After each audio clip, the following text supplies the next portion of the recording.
I stood in my childhood driveway at 17, suitcase in hand, while my mother screamed that she never wanted to see me again. My father wouldn't even look at me. My younger brother Derek watched from the window with a smirk. They believed his lies that I stole money from Dad's business and got a girl pregnant. I tried to explain, but my parents refused to listen. Mom threw my laptop at my feet, shattering it. The door slammed. I was homeless with $83 in my pocket. The walk to Tyler's house took 40 minutes. Each step felt heavier than the last.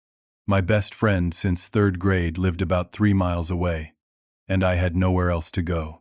The October air bit through my jacket, and I kept replaying the scene in my head. My mother's face, twisted with disgust. My father's silence, somehow worse than her screaming. And Derek, that smirk. Tyler opened the door before I could knock. He must have seen me coming up the street. His face fell when he saw my expression. "Lance, what happened?"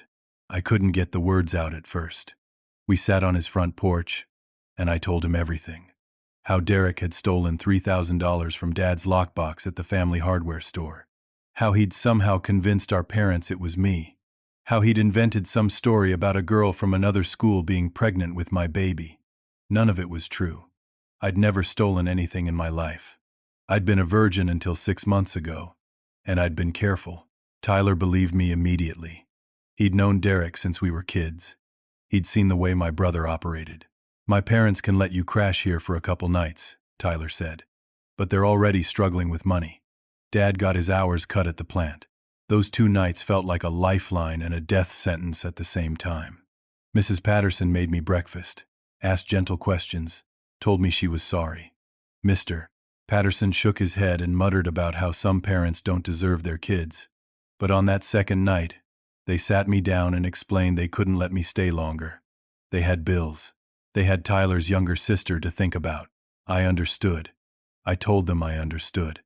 I thanked them for their kindness. I tried calling my parents 17 times over those 2 days. Every call went to voicemail. Then the calls started going straight to a recording telling me the number was no longer in service. They'd blocked me. I remembered my Uncle Robert. Dad's older brother lived about 2 hours north in a bigger city. We'd never been close, but he was family. He had a successful dental practice. Surely he'd help. I borrowed Tyler's phone and called him. Uncle Robert picked up on the 3rd ring. "Uncle Robert, it's Lance. I need help. Something terrible has happened. And I heard what you did." He cut me off. His voice was ice. "Your father called me. Stealing from family? Getting some girl pregnant and abandoning her? I raised my kids better than that. And I thought your parents did too. Don't call here again." The line went dead. I sat there holding Tyler's phone, staring at it like it might come back to life and give me a different answer. Tyler's hand on my shoulder was the only thing keeping me from breaking down completely. The next morning, I moved my truck to the high school parking lot. My beat-up Ford Ranger became my bedroom. I'd bought it with money from my summer job for $800. It ran, barely, and now it was the only home I had. I slept in the back seat for a week. I'd wake up at 5:30 in the morning, stiff and cold, drive to a gas station to use the bathroom and try to make myself presentable. Then I'd go to school and pretend everything was fine. It wasn't fine. I started falling asleep in class. My grades, which had always been good, started slipping. I wore the same 3 outfits on rotation. I knew people noticed. I could hear the whispers. Some of them had seen Derek's social media posts. My brother had been busy. He'd posted on every platform about what a thief and deadbeat I was. He tagged mutual friends, extended family members, even some of my teachers. The posts were detailed and convincing. He claimed I'd stolen from Dad for months to pay for partying and drugs. He said the pregnant girl was named Ashley and that she went to Central High. He said I'd pressured her into keeping quiet. Every word was a lie, but Derek sold it like truth. My former girlfriend Cassidy walked right past me in the hallway one day, her eyes cold. We'd broken up 3 months earlier on good terms, but now she looked at me like I was garbage. Mrs. Henderson, the school counselor, noticed. She'd always been kind to me. She pulled me aside one Thursday morning, when I'd fallen asleep during 3rd period. "Lance, I need you to talk to me. What's going on?" I broke, Right there in her office, I fell apart. I told her everything. The accusations, the lockbox, Derek's lies, being kicked out, living in my truck. She listened without interrupting. When I finished, she handed me tissues and made a phone call. There are services for situations like yours, she said. Emergency youth housing. It's not perfect, but it's better than your truck. 2 days later, I moved into Harbor House. It was a group home for displaced teens, run by the county. 6 of us lived there under the supervision of 2 rotating staff members. My roommate was a kid named Marcus who'd aged out of foster care at 16 and had nowhere else to go. The place was rough. One girl, Sarah, was recovering from meth addiction. Another kid, Jamie, had violent outbursts that scared everyone.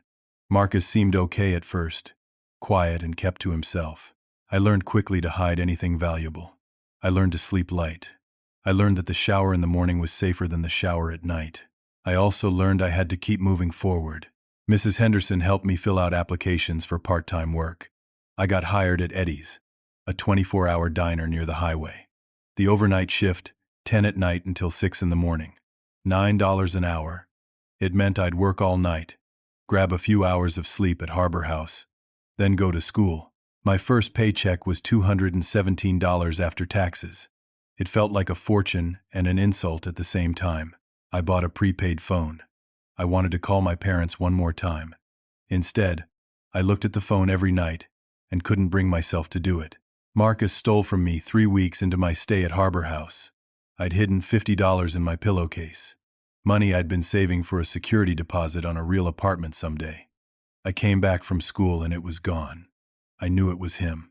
When I confronted him, he shrugged. "Prove it," he said. I had $31 to my name after that. School became a blur. I sat in classes with my eyes open but my brain off. My GPA dropped from a 3.8 to a 3.1 in just 2 months. Teachers who'd once written me recommendation letters for college now looked at me with pity or suspicion. The hardest part was the loneliness. I'd had friends once, a life, a family.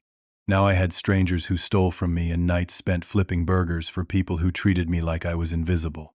Then the letter came. It arrived at Harbor House, forwarded from my parents' address. The envelope had a Stanford University logo on it. My hands shook as I opened it. "Dear Lance, we are pleased to inform you of your acceptance to Stanford University's class of..." I'd applied early admission back in September, before everything fell apart. Back when I had a future. Back when I was the kid who got straight A's and volunteered at the community center and had parents who were proud of him. The letter said I'd received a partial scholarship, 60% covered. The remaining cost for the first year was $28,000. Room, board, fees, books, $28,000. I made $9 an hour at a diner. I lived in a group home. I had $31 in my pocket. The letter included a phone number to call with questions or to accept the admission. I picked up my prepaid phone and dialed. A message told me I had insufficient funds to make the call. I'd forgotten to add minutes. I sat on my bed in Harbor House, holding my acceptance letter to Stanford, and I watched my future crumble.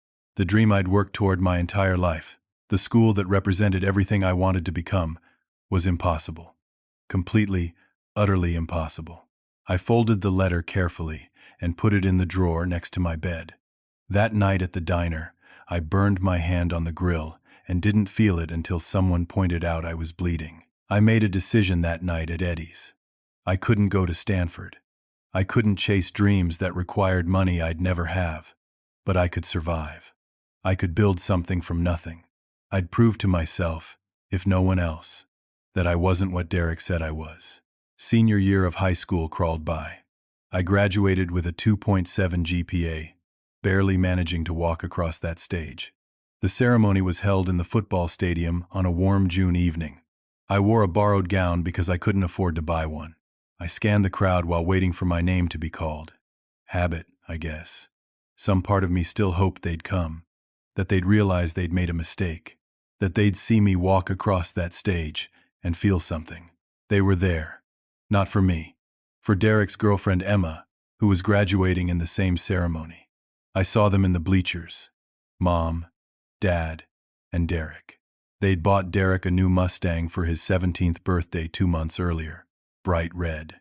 He'd posted pictures of it all over social media with captions about how proud his parents were of him. My mother's eyes passed right over me. Didn't even pause. Like I was a stranger. Dad kept his gaze on his phone. Derek was texting. Probably to Emma. They stayed for her name. Emma Rodriguez. They cheered and took pictures. Then they left before the ceremony ended. I got my diploma from Principal Martinez, shook his hand, and walked off that stage into a future I had to build alone. At 18, I aged out of Harbor House. The state considered me an adult now. I found a studio apartment in the worst part of town for $350 a month. The building had bars on the windows. I could hear my neighbors fighting through the thin walls at all hours. But it was mine. I worked 3 jobs that summer. The overnight shift at Eddie's. Weekend work at a logistics warehouse called Centennial Distribution. Afternoon shifts Tuesday through Thursday at a car wash. I slept 4 hours a night if I was lucky. I lived on ramen noodles, white bread, and whatever I could get from the dollar menu at fast food places. But I saved money. $20 here, $50 there. Every penny went into an envelope I kept hidden behind the loose tile in my bathroom. I enrolled part-time at the community college. 2 classes. Introduction to Business and Basic Accounting. I had to use financial aid and a small grant for low-income students. The classes met on Monday and Wednesday evenings. My business professor was a woman named Dr. Patricia Walsh. She was tough, demanded excellence, didn't accept excuses. I loved her class. At the warehouse, I met Frank Rodriguez. He was the shift supervisor, a man in his late 50s with gray hair and hands that showed a lifetime of hard work. He noticed things. He noticed that I showed up 15 minutes early for every shift, that I never called in sick, that I worked harder than guys twice my age. One Saturday during our lunch break, he sat down across from me.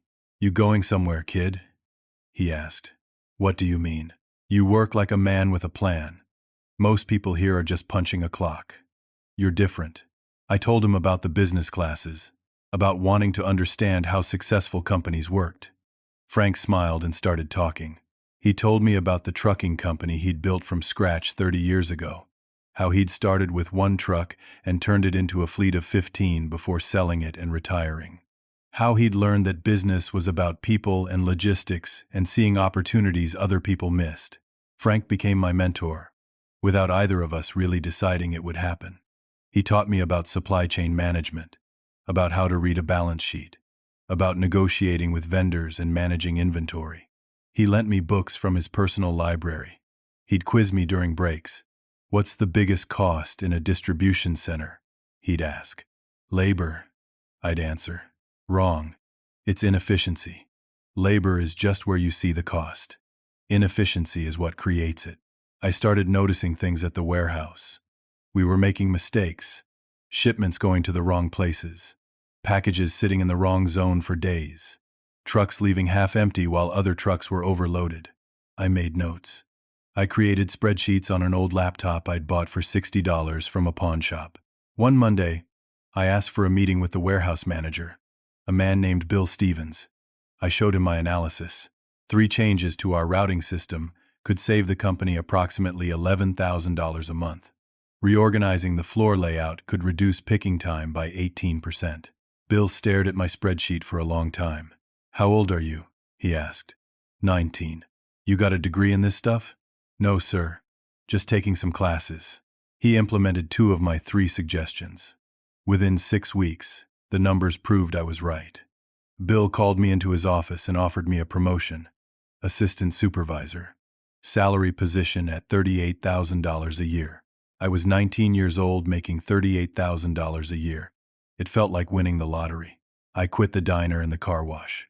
I kept taking classes at community college. My life started to look like something real, something stable. I even started dating. Her name was Jenny Harris. We met in my accounting class. She was pretty, blonde, studying to be a dental hygienist. She didn't know anything about my past, and I didn't volunteer the information. We went to movies. We got coffee. We studied together at the library. It felt normal. For the first time since I was 17, I let myself believe things might actually be okay. Then Derek called. It was a Tuesday night, almost 11. I was at home, reviewing some inventory reports for work. My phone rang from a blocked number. I almost didn't answer. Hello? Lance. It's Derek. My blood turned to ice. I hadn't heard his voice in 2.5 years. Don't hang up, he said quickly. Please. I need to talk to you. I have nothing to say to you. I know, and I deserve that. But Lance, I have to tell you something. I've been carrying this for so long, and I can't anymore. He sounded upset, actually upset. Part of me wanted to hang up. Part of me needed to hear what he had to say. I lied, Derek said. About everything. The money, the girl, all of it. I made it up.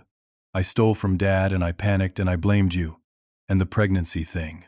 I invented that because I knew it would make them angrier.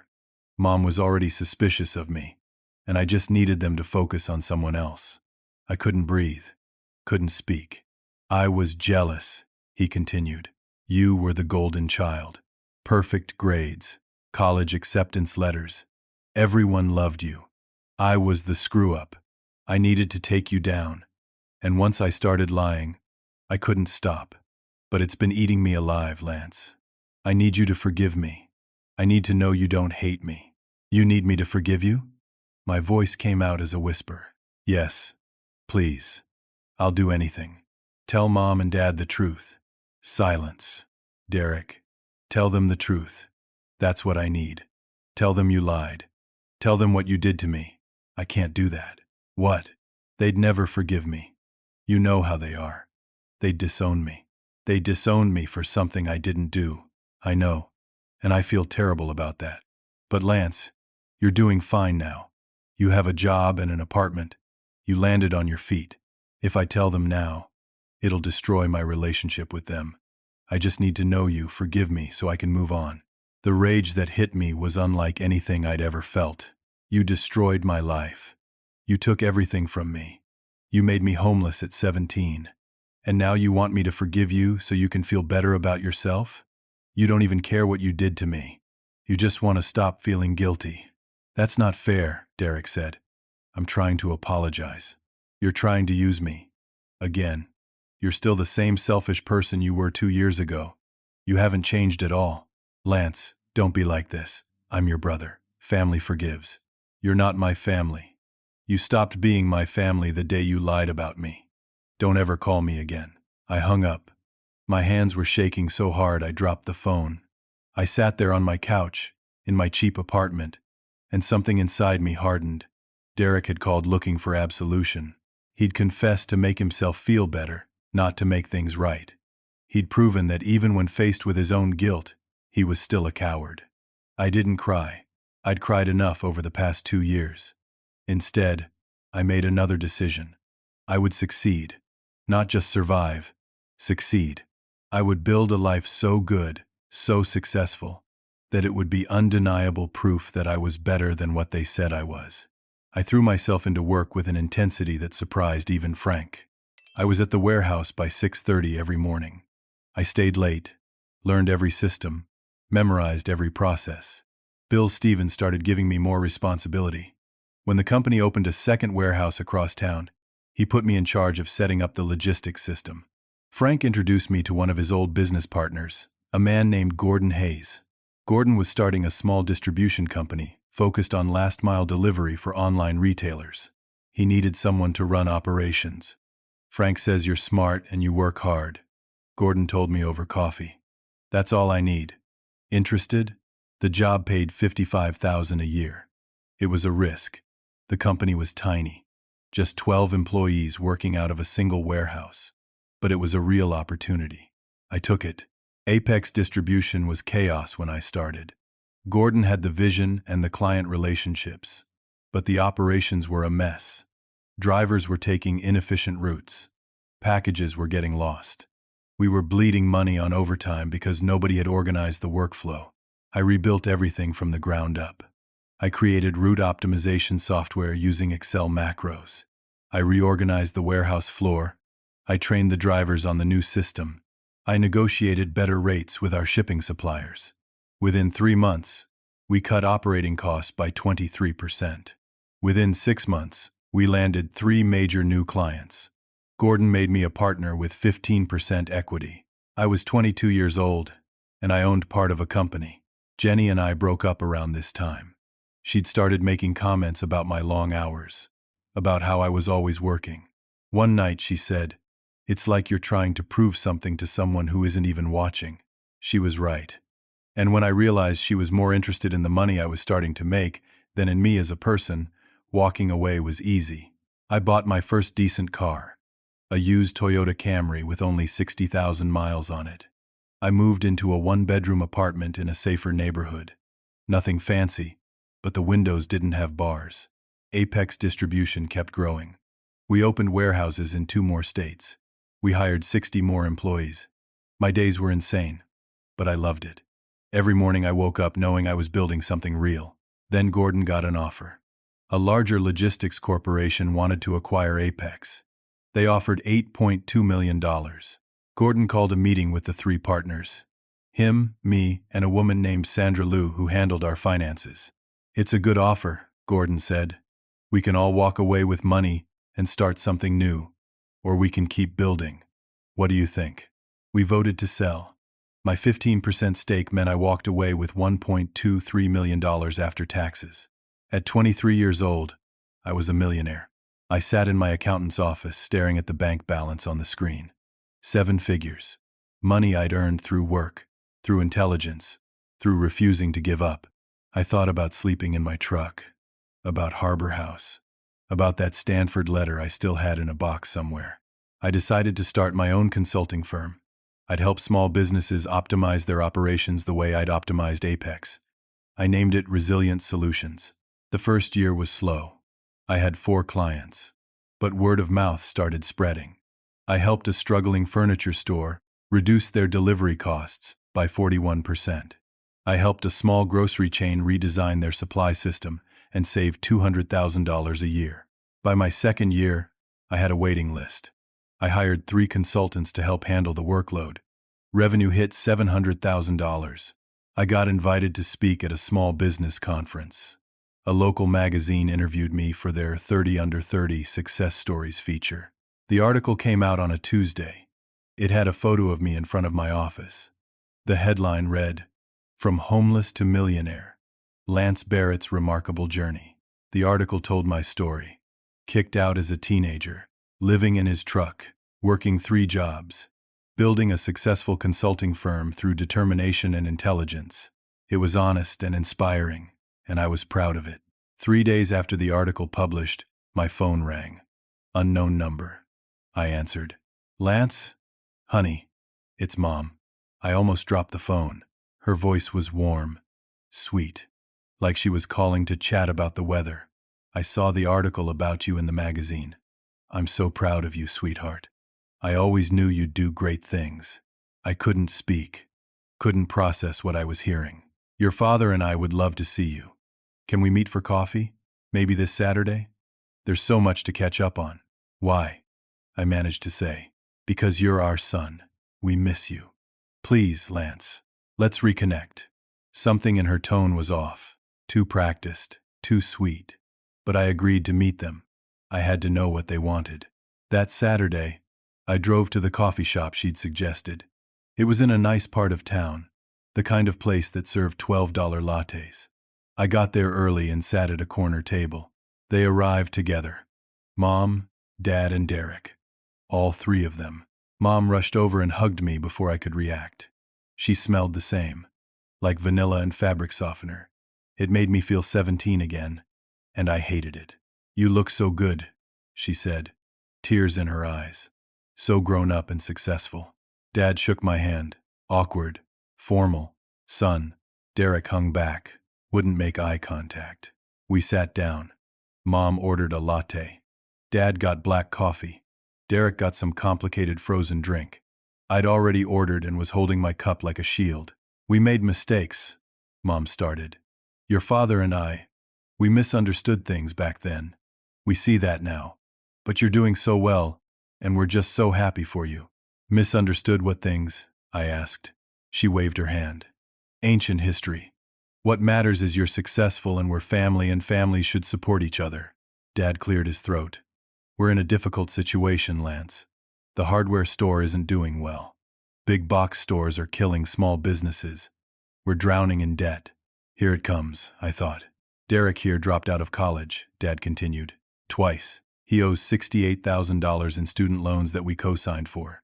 He's living in our basement. Can't find work. Derek stared at the table. We need help, Mom said. A loan. Just to get us through this rough patch. $150,000 would clear the debts and give us breathing room. I looked at each of them. My mother's face, expectant and hopeful. My father's, resigned and tired. Derek's, ashamed but silent. No, I said. What? Mom's smile faltered. I'm not giving you money. Lance, we're family, she said. We raised you. We sacrificed for you. You threw me out when I was 17. You wouldn't listen when I tried to tell you the truth. You blocked my number. You let me live in my truck. We thought you'd stolen from us, Dad said. I didn't. Derek did. He admitted it to me a year ago. Did he tell you that? They both looked at Derek. He shifted in his seat. Derek? Mom said. I made some mistakes back then, Derek mumbled. But that's not important now. Not important? I stood up. You destroyed my life with lies. You called me a year ago begging for forgiveness but refused to tell them the truth. And now you all show up here like nothing happened, wanting money? After everything we sacrificed raising you, Mom said, her voice rising. This is how you repay us? The entire coffee shop was staring now. I don't owe you anything, I said quietly. You made your choices. I made mine. Goodbye. I walked out, got in my car, drove home, and sat in my living room for 3 hours, shaking. They'd found me. After years of silence, of pretending I didn't exist, they'd found me because I had money. Not because they loved me, not because they felt guilty, because they wanted something. The encounter shattered something in me. I'd built walls around the pain they'd caused. Now those walls had cracks, and everything I'd tried to bury came flooding back. I tried to move forward. I told myself the coffee shop meeting was closure. They'd shown their true nature. I could focus on my business and forget about them. Resilient Solutions was thriving. We'd just signed 2 major clients, a regional restaurant chain and a manufacturing company. I hired 2 more consultants. We moved into a bigger office space. Revenue projections for the year were hitting $1 million. I met Claire at a networking event for young professionals. She was a marketing director for a tech startup, smart and funny and confident. We started talking about branding strategies and ended up closing down the venue because we'd talked for 3 hours. Our first date was at an Italian restaurant. Our second was a hiking trail outside the city. By the third date, I knew she was different from anyone I'd dated before. She was genuinely interested in ideas, in building things, in growth. She asked about my business with real curiosity. She challenged my thinking. She made me laugh. 6 months in, I told her about my family. All of it. The lies, the abandonment, the coffee shop meeting. She listened without judgment. That's not family, she said. That's abuse. She was right. By the time I was 25, Claire and I had moved in together. I bought a modest 3-bedroom house in a quiet suburb. Nothing flashy, but it had a yard and good schools nearby. We talked about marriage, about kids, about building a life together. Then the harassment started. It began with phone calls. My business line would ring, and it would be my mother, crying, saying I'd abandoned them, saying I was cruel, that she didn't raise me to be so heartless. I'd hang up. She'd call back. My father sent emails, long, rambling messages about family duty and how successful children were supposed to care for their aging parents. He was 53, hardly aging. Derek created a fake Facebook profile, started messaging my clients. The messages claimed I was a fraud who'd stolen business secrets from my previous employer, that I was under investigation, that they should drop me before they got implicated. One client, a small bakery chain, actually dropped me after receiving 3 messages. The owner called, apologetic but scared, saying she couldn't risk her business. I hired a lawyer, a woman named Patricia Chen who specialized in harassment cases. She sent cease and desist letters to all three of them. They ignored the letters. My mother showed up at my office one Tuesday afternoon, walked right past my receptionist and into my office. She started crying, loudly, about how I'd turned my back on my family, how she was losing her home. How could I do this to her? My employees stared. Clients in the waiting room heard everything. I had to call building security to escort her out. She went, but not before shouting about what a terrible son I was. The harassment escalated.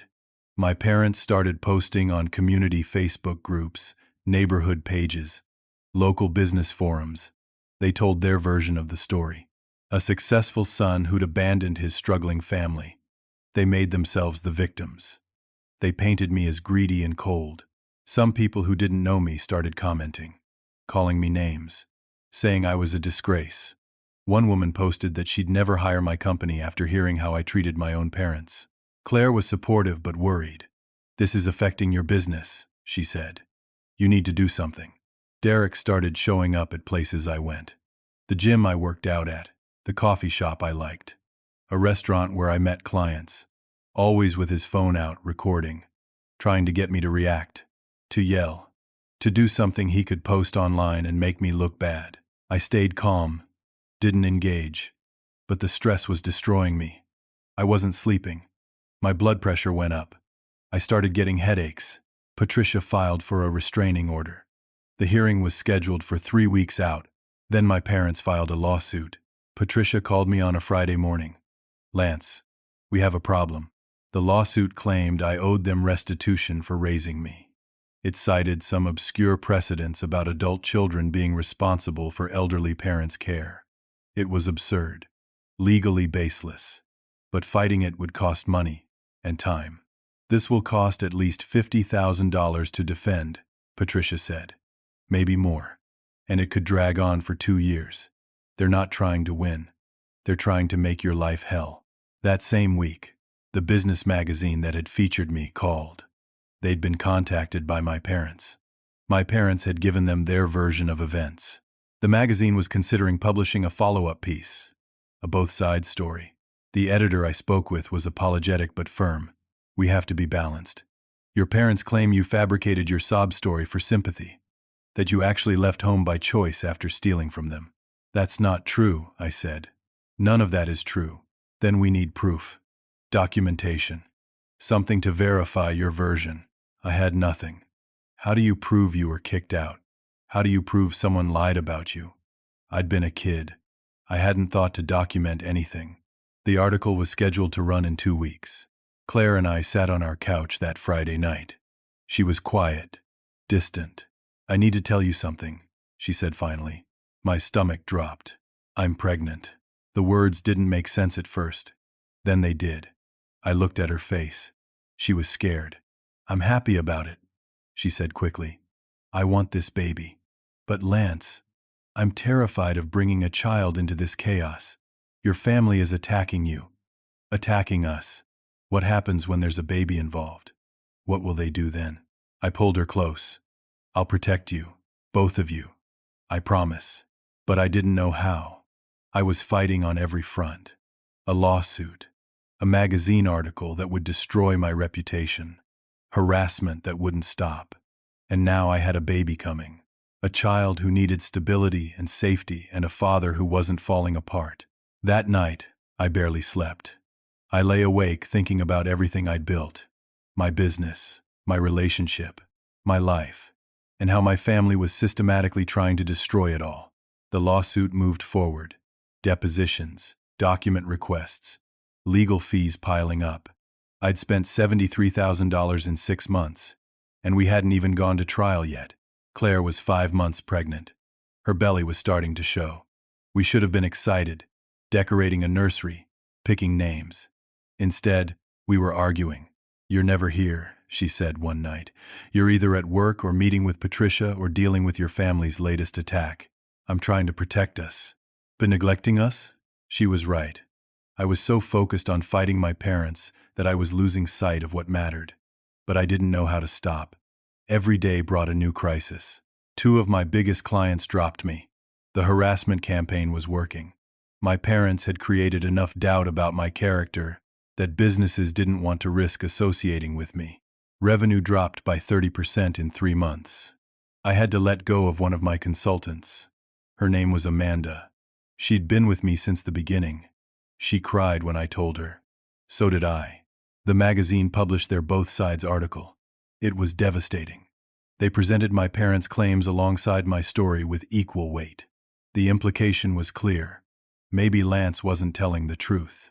Maybe his success story was built on lies. My professional reputation took a massive hit. Phone calls stopped coming. My website traffic dropped. Potential clients Googled my name and found the article. Then Derek filed a police report claiming I'd threatened him. Complete fabrication. He said I'd cornered him in a parking lot and threatened physical violence. Said he had witnesses.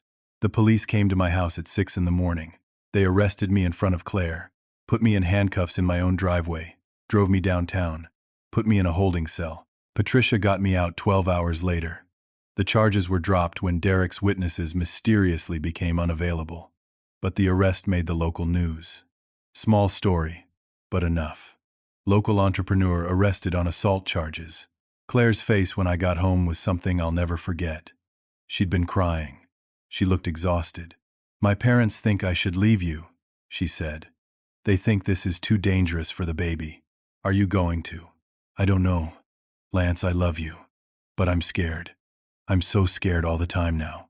I held her, promised her it would get better. But I didn't believe it myself. The stress was destroying me physically. I lost 20 pounds. Couldn't keep food down. My doctor ran tests and said my blood pressure was dangerously high. He prescribed medication and told me I needed to reduce my stress levels. How? How was I supposed to do that? Claire went into early labor at 34 weeks. She was at work when the contractions started. Her colleague drove her to the hospital and called me. I was in a meeting with a client. I left immediately. By the time I got to the hospital, they'd stopped the labor temporarily. But the doctors said the baby needed to come soon. Claire's body was under too much stress. They induced labor that night. Our daughter was born at 2:30 in the morning. 4 pounds, 3 ounces. Tiny. So tiny I was afraid to hold her. Emma. We named her Emma. She couldn't breathe on her own. They took her straight to the NICU. Hooked her up to machines and tubes and monitors. The doctors said her lungs weren't fully developed. She'd need to stay in the hospital for at least 3 weeks. Maybe longer. Claire's parents flew in from Oregon. They were kind to me, but I could see the judgment in their eyes. This was my fault. My family's harassment had caused this. I spent every possible moment at the hospital, sitting by Emma's incubator, watching her chest rise and fall with the help of a ventilator. She was so small, so fragile. I'd never felt more powerless in my life. Medical bills started coming. Even with insurance, the NICU costs were astronomical. We were looking at $40,000 out of pocket. My business was failing. My savings were depleting. My daughter was fighting for her life. And I couldn't do anything to fix any of it. Claire's parents suggested she come stay with them when Emma was released. Just until things settled down. The way they said it made it clear they meant without me. Claire didn't say no. One evening, I was alone at the hospital. Claire had gone home to sleep. Emma's monitors beeped steadily. I sat there holding her tiny hand through the incubator opening, and I felt like I was drowning. Gordon Hayes, my old partner from Apex, called that night. We'd stayed friends. He'd heard about everything. "Lance, I don't know what to say except I'm here. Whatever you need. I need this to stop. I need my family to leave me alone. I need my daughter to be okay. What can I do?" "I don't know." We talked for an hour. He listened while I fell apart. Told him everything. The lawsuit. The harassment. The fear that Claire was going to leave me. The terror that Emma might not make it. "You're the strongest person I know," Gordon said. "You've survived worse than this. You'll survive this too." I wanted to believe him. The next day, my mother showed up at the hospital. I don't know how she found out Emma had been born. Maybe she'd been stalking my social media. Maybe she had a friend who worked at the hospital. But she was there, standing outside the NICU, trying to get in. A nurse came to get me. "There's a woman here claiming to be the baby's grandmother. She wants to see her." I went out to the waiting area. My mother stood there, holding flowers. She was smiling. Lance, I heard about the baby. I came as soon as I could. I want to meet my granddaughter. Get out. Don't be like that. I'm her grandmother. I have a right. You have no rights. You're not family. You gave that up when you threw me out. Her smile faded. Lance, we can end all of this right now. Drop your defense of the lawsuit. Pay us the money we need, and we'll drop everything. You can focus on your family, on this beautiful baby. But if you keep fighting us, we're going to make sure you lose everything.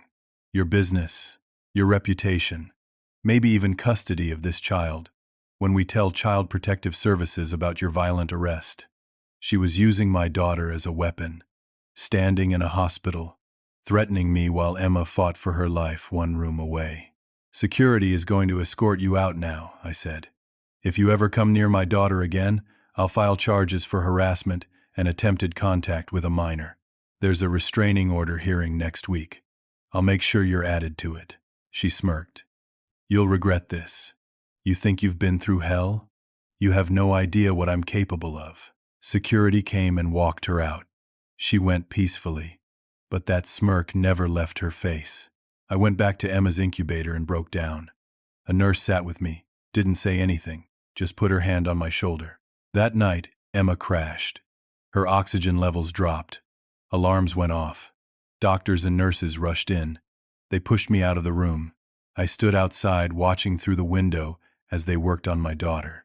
Claire arrived 10 minutes later. We held each other while medical staff tried to save our baby's life. It took 40 minutes to stabilize her. 40 minutes of pure terror. When the doctor finally came out, she said Emma had pulled through, but she wasn't out of danger. The next 72 hours were critical. I called Patricia that night from the hospital parking lot. I need to fight back, I said. No more defense. I'm going on offense. Whatever it takes. Emma survived the crash. Over the next 2 weeks, she slowly, incredibly, got stronger. Her lungs improved. She started breathing better on her own. The doctors moved her from the ventilator to a nasal cannula. It was progress. Claire and I grew closer through those terrible days. Watching our daughter fight gave us perspective. We realized that no matter what my parents did, we had something they could never touch. Real love. Real family. Claire's parents stopped suggesting she leave me. They saw how I was with Emma, how I'd sit by her incubator for 12 hours straight, how I'd talk to her, read to her, sing terrible off-key lullabies. They saw that I was fighting for my family with everything I had, but I was also done playing defense. I called Tyler, my old friend from high school. We'd stayed in touch over the years. He'd become a private investigator, working mostly insurance fraud and background checks. I need you to dig into my family, I told him. My parents and my brother. Everything. Financial records, legal history, social media, everything you can find. You sure about this? Tyler asked. I'm sure. Tyler worked fast. Within 3 weeks, he had a comprehensive report. What he found was worse than I'd imagined. Derek had been running a credit card scam for the past 2 years. He'd stolen identities, opened cards in other people's names, racked up debt, and disappeared before anyone caught on. Tyler had documentation, screenshots of conversations on shady forums, credit reports showing the pattern. Derek had destroyed at least 7 people's credit scores. My parents' hardware store hadn't just been struggling. My father had been embezzling from customers who'd prepaid for special orders. He'd take their deposits, claim the orders never came in, and pocket the money. The State Business Bureau had 3 active complaints against him. My mother had filed 4 false insurance claims in the past 5 years. House fires that weren't accidents. Theft claims for items that were never stolen. The insurance companies had denied the claims but hadn't pressed charges. Derek had 2 DUI arrests that my parents had somehow gotten sealed or covered up. The pattern was clear. My entire family was corrupt. The lies Derek had told about me weren't an aberration. They were standard practice. Tyler compiled everything into a detailed report with documentation, bank statements, police reports, court filings, social media archives, witness statements. I took it to Patricia. She read through it methodically, making notes. When she finished, she looked up at me. "This is enough," she said. "More than enough. We can go to the police with this. We can file countersuits. We can destroy them legally. Do it."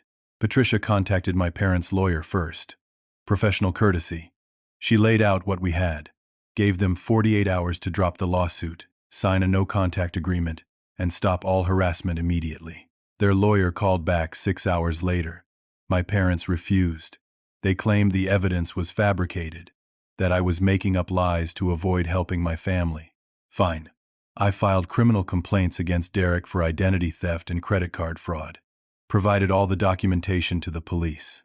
A detective named Morrison called me in for an interview. I gave him everything.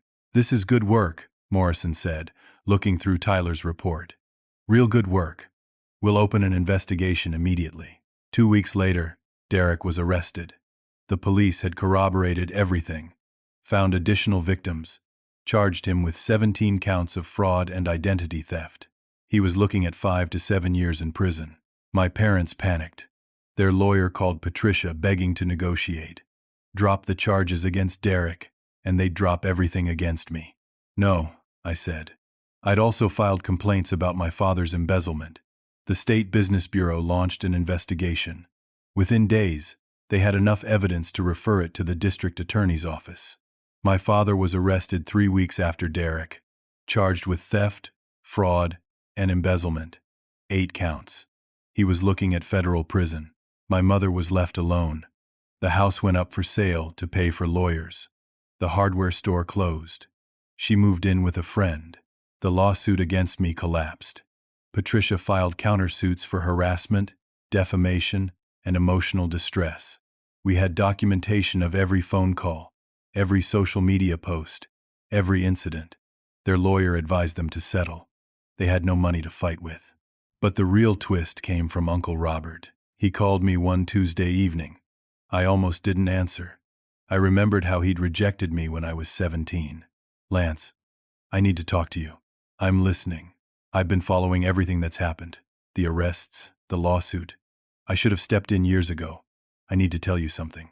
He explained that he'd never believed Derek's lies back when I was 17. He'd known Derek was troubled, prone to lying. But he'd stayed quiet out of loyalty to my father, his brother. "I was wrong," Robert said. "I was a coward. I let an innocent kid suffer because I didn't want family drama. Why are you telling me this now?" "Because I have information you need. Your grandmother, and your father's mother, passed away 2 years ago. She left you money in her will, $150,000. But your parents hid it. They claimed you were unreachable. They kept the money." "They what?" "I have the will. I have documentation showing they knew where you were. I have proof they committed inheritance theft. I'm willing to testify." This was it. The final piece. Patricia filed another lawsuit, civil this time, for the stolen inheritance plus interest and damages. The documentation was ironclad. But the biggest development came from an unexpected source. Derek, facing 7 years in prison, cut a deal with prosecutors. He agreed to testify against our father, told them everything about the embezzlement scheme, how he'd helped cover it up, how long it had been going on. He threw our father under the bus to save himself. Derek got a plea deal. 3 years in prison, 5 years probation. My father got convicted on all counts. The judge sentenced him to 6 years in federal prison. Their business assets were seized to repay the victims. Their house sold at auction. My mother was left with nothing. The inheritance lawsuit settled out of court. My parents' lawyer, seeing they had no defense, advised them to pay. They sold everything they had left. The settlement was for $212,000. The original inheritance plus interest, legal fees, and punitive damages. I won. Completely. Totally. They'd tried to destroy me and instead destroyed themselves. Emma came home from the NICU 6 weeks after she was born. Healthy. Strong. Perfect. Claire and I brought her to our house and started our real life as a family. My business rebounded. Once the truth came out about my parents' lies and criminal activity, the clients came back. New clients came in. Revenue doubled within 6 months. The magazine that had published the Both Sides article wrote a follow-up. The truth about my family's crimes. My vindication. It restored my reputation completely.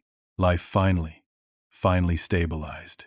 Emma just turned 2 years old last month. We threw a party in our backyard. Claire's parents came out. Gordon and his wife brought their kids. Frank Rodriguez and his family stopped by. Tyler and his girlfriend. A house full of people who cared about us. I watched Emma toddle around the yard, chasing bubbles, laughing at everything. She's healthy now. No signs of her difficult start. She's strong and curious and fearless. Claire is pregnant again. A boy this time. We're naming him after Frank, the man who gave me my first real chance. Frank cried when we told him. Resilient Solutions is thriving. We've got 15 consultants now. 3 office locations. Revenue this year will hit $3 million. I'm proud of what we've built. More importantly, I'm proud of how we've built it. Honestly, ethically, helping businesses succeed without cutting corners or hurting people. The $212,000 from the settlement? I donated every penny of it. Half went to Harbor House, the group home that helped me when I was 17. They used it to renovate their building and add more beds. The other half went to setting up a scholarship fund in Mrs. Henderson's name. She's retired now, but the fund helps teens aging out of foster care pay for community college. So far, we've helped 23 kids. I never wanted my parents' money. Taking it would have meant they still had power over me. Giving it away to help kids like I used to be? That felt like justice. My mother wrote to me 3 months ago. Not an apology. A plea. She's alone now. Broke. Living with an old friend. She asked if I'd help her financially. Didn't apologize for anything she'd done. Didn't acknowledge the harm. Just asked for money. I wrote back one sentence. I gave you everything I had when I was 17. You threw it away. I haven't heard from her since. Derek gets out of prison in 11 months. I have a permanent restraining order against him. He's not allowed within 500 feet of me, Claire, or Emma. If he violates it, he goes back to prison. My father will be in federal prison until I'm 33 years old. By the time he gets out, Emma will be in 2nd grade. She'll never know him as anything but a story about consequences. I changed my phone number. We moved to a new house in a different suburb. Better schools, safer neighborhood, gated community. My family doesn't know where I live. They have no way to contact me. I'm free of them. Finally. Completely free. Last Tuesday evening, I was in my home office finishing up some work. Emma pushed the door open and toddled in. She's gotten good at walking, though she still falls down more than she'd like. Dada, she said, holding her arms up. I picked her up. She's solid now. Healthy weight. No trace of that tiny, fragile baby in the NICU. Claire came in behind her. Dinner's almost ready. I'll be right there. I sat there holding Emma, looking at Claire in the doorway, thinking about the life we'd built. It's not perfect. We have arguments. Money stress sometimes. The normal problems everyone has. But it's real. It's honest. It's ours. People talk about blood being thicker than water. They use it to justify staying connected to family members who hurt them. But they've got the saying wrong. The original quote is, "The blood of the covenant is thicker than the water of the womb." It means the bonds you choose are stronger than the ones you're born into. My parents gave me life, but they couldn't give me love. They couldn't give me support. They gave me pain and rejection and years of struggle. Gordon, Frank, Patricia, Tyler, Claire's parents, even Mrs. Henderson back in high school. They gave me what family is supposed to give. Belief, support, help when I needed it most. They're my real family. Derek tried to destroy me when I was 17. He thought ruining my reputation and getting me thrown out would somehow make him more important. Instead, he set me on a path that made me who I am today. I learned resilience. I learned that hard work matters more than privilege. I learned that success built on honesty is more satisfying than anything handed to you. I learned that the people who matter are the ones who stand with you when you have nothing. My parents came back into my life when they saw my success. They wanted money. They thought they could intimidate me into paying them. They thought I was still that scared 17-year-old kid. They were wrong. Fighting back was the hardest thing I've ever done. It cost money. It cost time. It cost stress that almost destroyed my relationship and nearly killed my daughter. But it was worth it. Because I didn't just win legally. I won emotionally. I prove to myself that I'm stronger than they are, that I'm better than they are. Emma will grow up knowing unconditional love. She'll grow up with parents who support her dreams, who protect her, who believe in her, even when she makes mistakes. She'll grow up knowing that family means people who stand by you, not people who use you. That's my real victory. Not the money, not the business success, not even the legal vindication. It's knowing that the cycle ends with me, that my kids will never experience what I experienced. Gordon texted me yesterday with a new business opportunity, a chance to partner on a venture capital fund focused on helping entrepreneurs from disadvantaged backgrounds. People like I used to be, kids who have nothing but determination and intelligence. I said yes immediately. Claire wants to start a nonprofit helping pregnant women in crisis. Women like she was, terrified and stressed and not sure if they can handle it. She wants to provide support, resources, counseling. We're going to do it together. This is the life I've built. Not perfect, but honest. Not easy, but meaningful. Not handed to me, earned, and no one can take it away. I closed my laptop, held Emma a little tighter, and headed to the kitchen for dinner with my family. My real family. The door to my past is closed and locked. The future is wide open. And for the first time in my life, I'm not just surviving, I'm thriving. That's what resilience means. Not bouncing back. Building yourself into someone who can't be knocked down. Someone who turns pain into purpose. Someone who breaks cycles instead of continuing them.